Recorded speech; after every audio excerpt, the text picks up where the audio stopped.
My name is Emily, and for as long as I can remember, I've always been treated like the outsider in my own family. I don't mean the kind of outsider who's just quiet at gatherings or shy at the dinner table. I mean the kind who is reminded, in small, sharp ways, almost every single day, that she doesn't really belong. You know those families in movies where everyone gathers around the table, laughing, passing food, taking pictures for Instagram, hugging each other? Yeah, that was never my family. At least not for me. Growing up, I had one younger sister, Claire, and if you ask my parents, or honestly, even strangers, they'd tell you she was the golden child. Perfect hair, perfect smile, perfect grades. At least that's what they saw. And me? Well, I was the shadow. The one expected to do the chores, keep quiet, and never rock the boat. But let me tell you something. Shadows still see everything. I saw the favoritism. I saw the way my mom would gush over Claire's smallest achievements, like a C+ on her math test, while my straight A's were met with a casual, "Good, keep it up." I saw the way my dad would pull her into the living room for movie nights, while I was told to help with the dishes. And I felt the way every hug, every smile, every kind word skipped over me like I was invisible. At first, I thought maybe it was just in my head, maybe I was too sensitive. But the older I got, the clearer it became. In their eyes, Claire was the real family, and I was just filling space. That's the part that hurts the most. You try so hard, study harder, work longer hours, keep everything running smoothly in the house, and still, you're never enough. It's like running on a treadmill that only speeds up when you start to catch your breath. So when I finally moved out on my own after college, I thought maybe, just maybe, the distance would change things. I had a tiny apartment, nothing fancy, just one bedroom, mismatched furniture, and a window that leaked whenever it rained. But it was mine. For the first time in my life, I felt like I belonged somewhere.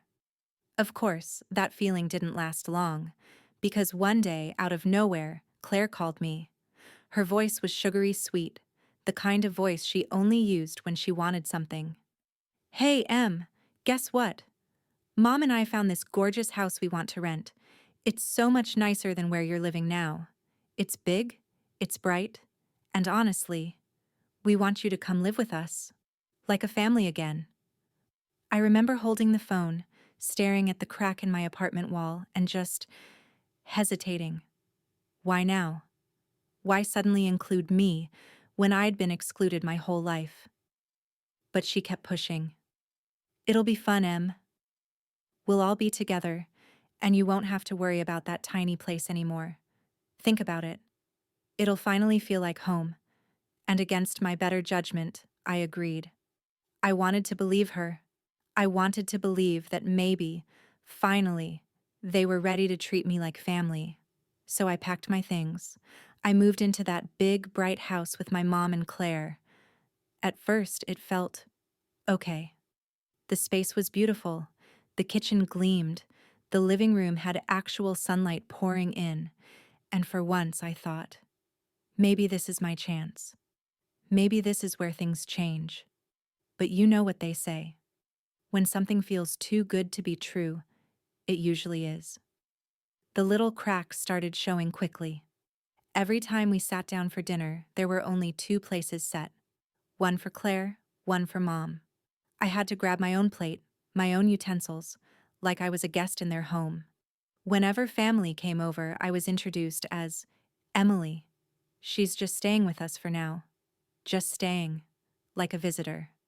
And then one night, the words that would haunt me slipped out of my mom's mouth as casually as if she was commenting on the weather. "This table is for real family, Emily. You can sit over there?" I froze. Her tone wasn't joking, it wasn't playful, it was sharp, final, like a knife cutting away any illusion I had left. I wanted to scream. I wanted to stand up and say, "I am family." But I didn't. I just moved my plate to the corner, swallowing the bitterness like it was part of the meal. I told myself I could endure it, that maybe it was just one bad comment. But deep down, something in me knew. I had walked straight into another trap. And I had no idea the worst was yet to come. Because just when I thought I couldn't feel more excluded, the $3,000 rent bill landed in my lap, and with it, the cruelest betrayal of all.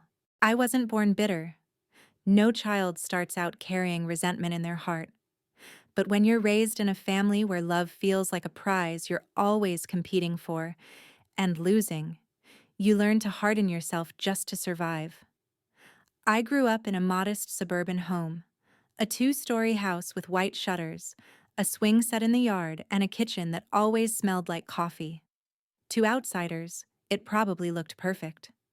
But if you peeked inside, if you saw the way things really worked, you'd understand why I always felt like a second-class citizen. From the time Claire could walk, my parents adored her. She was the baby, the miracle child they weren't sure they could have. I was 4 years older, and I still remember standing in the hospital room, staring at this tiny bundle everyone was cooing over. They called her Angel, Princess, the best thing that ever happened. And me? I just stood there, invisible, waiting for someone to notice I existed. As kids, Claire and I shared a room for a while. At night, when we were supposed to be sleeping, she'd beg me to tell her stories. And I would. I'd make up fairy tales, silly adventures, anything to make her laugh. She'd giggle under the covers, clutching her stuffed bunny, and whisper, "You're the best sister ever." But by morning, it was different. If she broke a vase, I was blamed. If she didn't want to eat her vegetables, I was scolded for not setting a good example. If she cried, I was told to fix it. The message was clear. Her comfort mattered more than mine. By the time we hit middle school, it only got worse. Claire was average in school, sometimes below average. But when she brought home a B- in science, Mom baked her a cake. "We're so proud of you, sweetie. You worked so hard." Meanwhile, when I brought home straight A's, Dad would barely look up from his newspaper. "That's what we expect from you, Emily." Don't get cocky. It was like living in a parallel universe. Two daughters, two completely different standards. But instead of turning cruel toward her, I tried harder. I thought, if I just prove myself, they'll love me too. So I became the helper. The one who cooked when Mom was tired. The one who cleaned when Dad was stressed. The one who gave up Friday nights to babysit Claire so my parents could go out. Do you know what it feels like to sacrifice everything only to be met with silence? It chips away at you. Slowly. Quietly. Until you start to believe maybe they're right. Maybe you don't deserve the same love. When I was 16, I got my first job at a diner. I wanted to save up for college, for my own freedom. I'd come home smelling like fries and grease, my feet aching, but at least I was earning something for myself. One night, after a particularly long shift, I came home to find Claire in my room, digging through my dresser. "What are you doing?" I asked. She looked up, wide-eyed, clutching the $20 bill I had tucked away. "Mom said I could borrow it. I need it for the movies with friends." I snatched it back, furious. "That's my money. I worked for it." She pouted, her lower lip trembling like she was about to cry. And sure enough, when Mom came in moments later, she didn't scold Claire. She turned on me. "Emily, don't be so selfish. She's your sister. Share with her." That word, selfish, burned through me like acid. How could they look at the girl who gave up weekends, who scrubbed the floors, who aced every test, and call her selfish? But they did. Again and again. By the time I graduated high school, I was done waiting for their approval. I poured myself into scholarships, applications, anything that would get me out. I got accepted into a state college, and I moved into the dorms as soon as I could. And for a while, it was freeing. Nobody compared me to Claire. Nobody called me selfish. I was just Emily, Smart, hardworking, independent. But every holiday, every visit home, the old patterns returned. Claire bragging about her new clothes, Mom fussing over her hair, Dad asking me if I could help out with the bills, while praising Claire for finding herself. Still, I kept going. I worked part-time jobs, studied late nights, and eventually landed an office job after graduation. It wasn't glamorous, but it paid the rent for a small apartment. It was mine. And then came the phone call. Claire's voice was sickly sweet, like honey coating poison. We found this house. It's so much better than that shoebox you're living in. Come stay with us. It'll be like old times part of me knew better. But another part, the small, desperate part, hoped maybe they had changed. Maybe they finally saw me as family. So I moved in. At first it seemed fine. The house was beautiful. Vaulted ceilings, shiny hardwood floors, even a little garden out back. Claire gushed about how we'd decorate together and make it cozy. Mom said she was glad to have the girls under one roof again. But the cracks appeared fast. The first time relatives visited, they toured the house like it was Claire's kingdom. "Oh, Claire, you've done so well," they said, hugging her. When they noticed me standing in the corner, Mom quickly added, "Emily's just staying here for now." Just staying, like a guest. At dinner, they'd set the table for two. Claire at the head, Mom at her side. Me? I had to grab a chair from the kitchen, balancing my plate on my lap like I was crashing their private dinner party. I kept telling myself it was temporary, that if I stayed quiet, if I didn't cause trouble, things would smooth out. But deep down, the old bitterness was clawing its way back. And then came the night, the one that set everything in motion. It was a Saturday. We had takeout, and everyone was in the living room, laughing about something I wasn't part of. I reached for a plate, ready to sit with them, when Mom's voice cut through the air like a blade. "This table is for real family, Emily. You can sit over there?" She pointed to a corner. No smile, no softness, just cold, hard dismissal. I froze. My heart pounded in my chest. I wanted to scream, "I am family." But the words stuck in my throat. So I moved. I sat in the corner, chewing my food in silence, while laughter echoed around me. That night, lying in bed, I stared at the ceiling and thought, why am I here? Why did I let them pull me back in? But before I could answer, before I could find the strength to leave, the universe delivered the cruelest blow of all. Because just days later, the landlord knocked on our door. And in his hand was the $3,000 rent bill, with my name at the top. When I saw the landlord standing in the doorway, holding that paper in his hands, I thought maybe it was just a mistake. Maybe he had the wrong apartment. Or maybe this was just some kind of notice everyone got. But then he said my name, clear as day. "Emily, this month's rent, $3,000. It's due in full by Friday." I blinked at him, confused. "Wait, what? Rent?" "No, there's been a mistake. I don't pay the rent. This is my mom's lease, or Claire's." But he shook his head and tapped the paper. "Nope, this is your lease, signed by you. You're the responsible party here." My stomach dropped. I took the paper from his hand, scanning the lines, and there it was, right at the bottom. My signature, my name, except I never signed anything. I swallowed hard, my hands trembling. Where did you get this signature?" The landlord frowned. "From your sister. She brought it in. Said you'd agreed to handle the finances.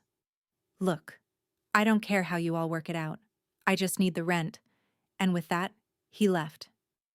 I stood frozen in the doorway, staring at the paper like it was some kind of cruel prank. My signature. My responsibility. $3,000. When I turned around, Mom and Claire were lounging on the couch, scrolling on their phones like nothing had happened. I held up the paper. "What the hell is this?" Claire didn't even look up. "Oh, that? Yeah, we thought it would be easier if the lease was under your name.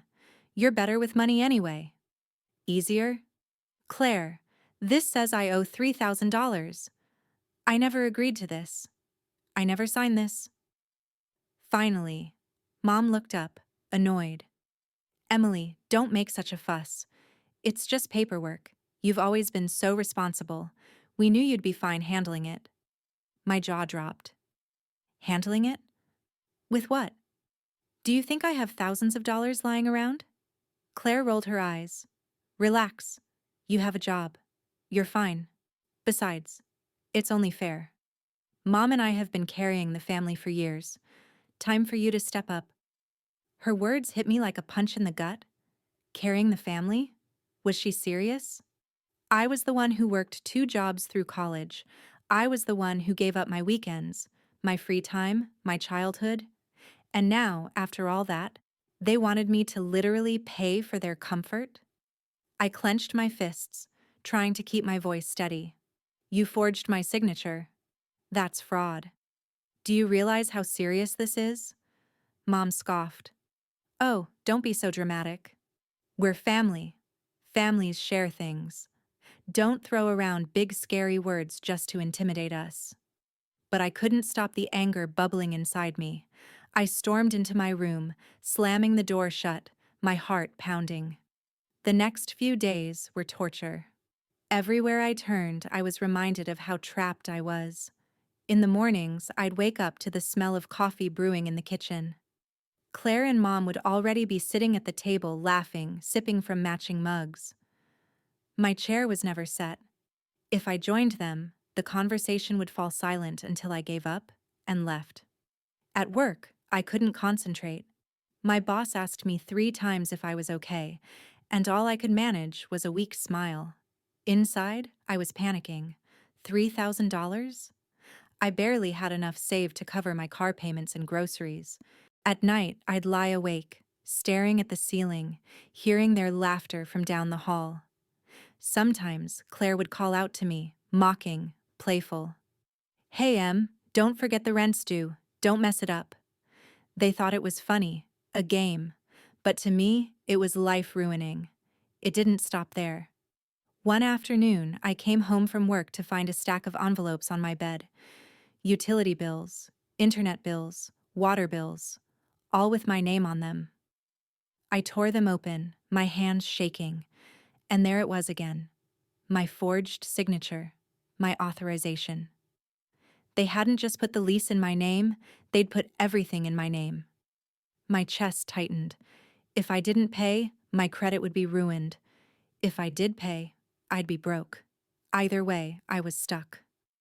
I stormed into the living room, the bills clutched in my fist. What is this? Why is everything under my name now? Claire smirked. Because you're the responsible one, duh. You know how bad I am with paperwork.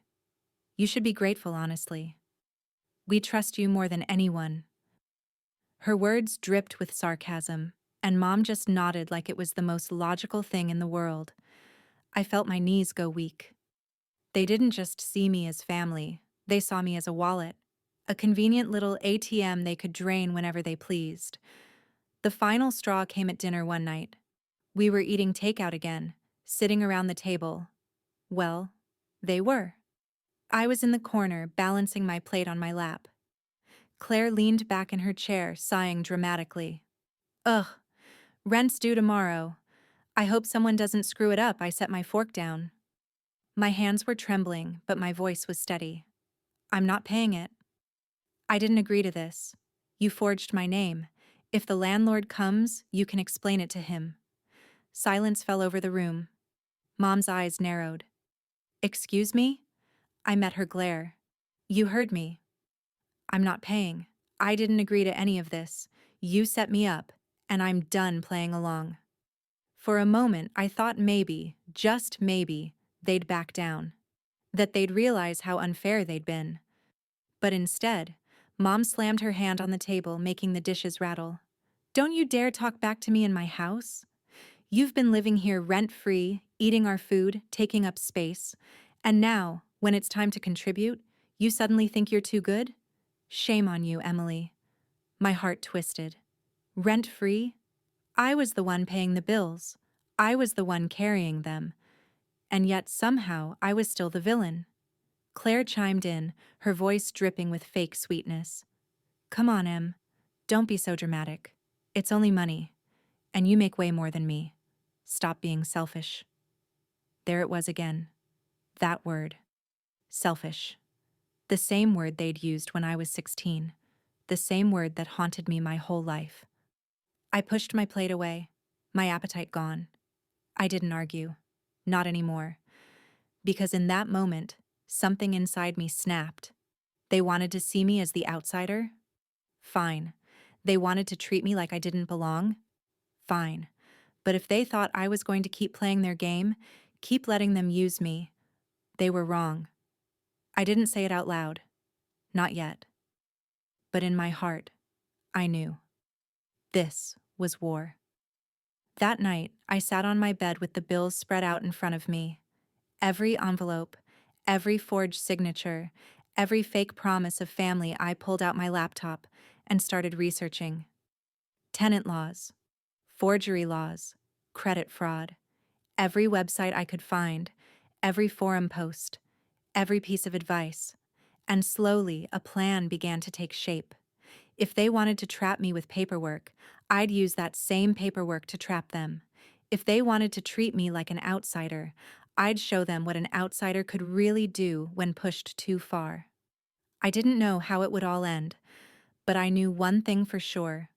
I wasn't going to be their victim anymore. And when my revenge came, it would hit harder than they ever expected. The days ticked by, each one heavier than the last. Rent day loomed like a storm cloud, and I could feel the tension building in the air. Every time I walked into the living room, Claire smirked at me. Every time I brushed past Mom in the kitchen, she muttered about ungrateful children. It was like they were circling me, waiting for the moment I'd finally cave. But I didn't cave. I waited. I watched. And then, the day came. It was Friday evening. I had just come home from work, exhausted, clutching my worn-out tote bag. I wanted nothing more than to collapse in bed. But as soon as I opened the door, I saw him, the landlord, standing in the living room with my mom and Claire. His arms were crossed, a thick envelope in his hand. There she is, he said, nodding toward me. Emily, we need to talk. My heart sank. He handed me the envelope. Rent's overdue. $3,000. You're the responsible party here. I opened it, my hands trembling, even though I already knew what I'd see. My name, my supposed signature, my debt. Claire leaned back against the couch, sipping soda like she was watching a movie. Better hurry up, Em. Wouldn't want your precious credit score ruined, would you? Mom chimed in, her voice dripping with disappointment. Emily, this is embarrassing. We brought you into this house, gave you a place to stay, and you can't even handle one simple responsibility? Something inside me snapped. I held up the papers, my voice shaking but loud enough to fill the room. I never signed this. This is fraud. You forged my name, and you're trying to ruin me. The landlord frowned, glancing between us. Is this true? Claire jumped in immediately. Oh, please. She's just trying to get out of paying. She signed it. We all saw her. She just doesn't want to take responsibility. Mom nodded, backing her up. Exactly. Emily's always been dramatic, always playing the victim. Their words cut like knives.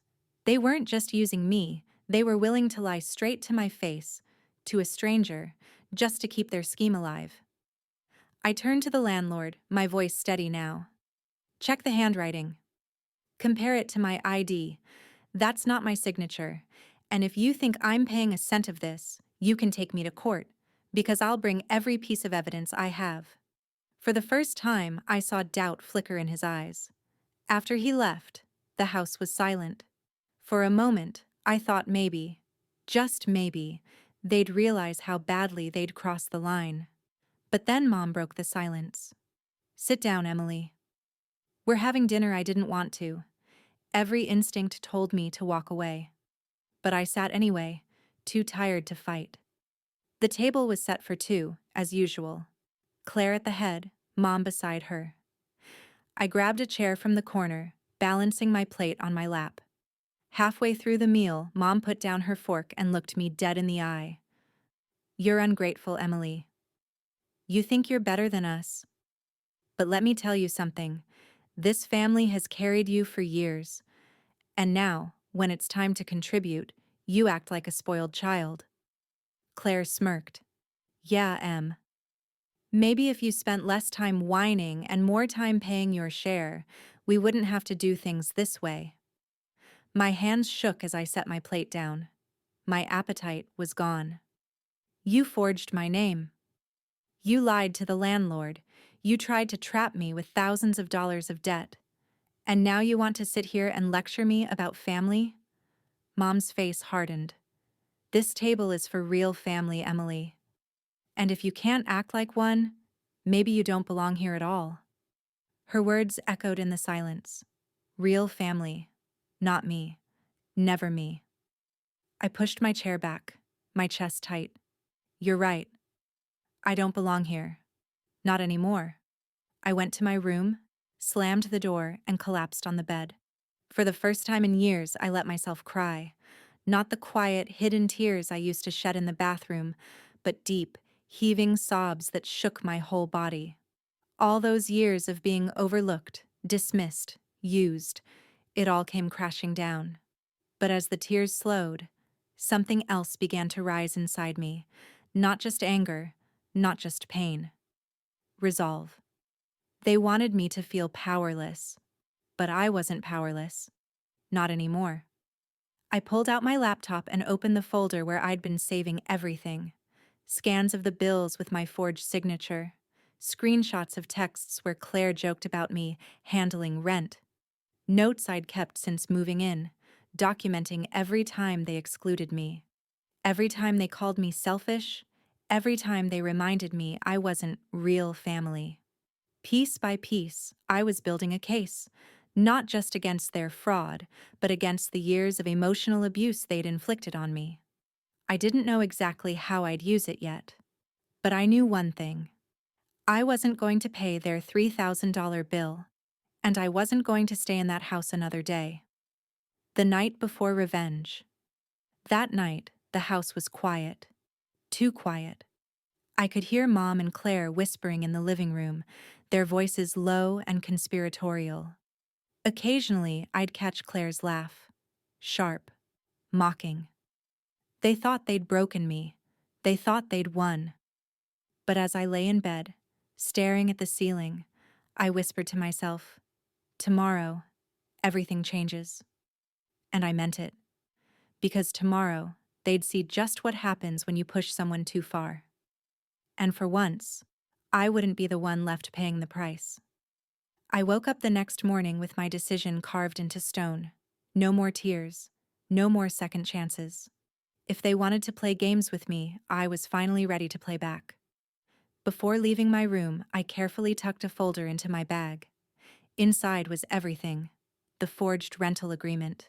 Screenshots of Claire's messages, her bragging about how Emily will cover it, she always does. Bank statements showing I'd never made a rent payment. Even a recording I'd made the night Mom said, "This table is for real family." It wasn't just evidence, it was my shield. I knew if I walked out without protection, they'd twist the story against me. But with proof, I had power.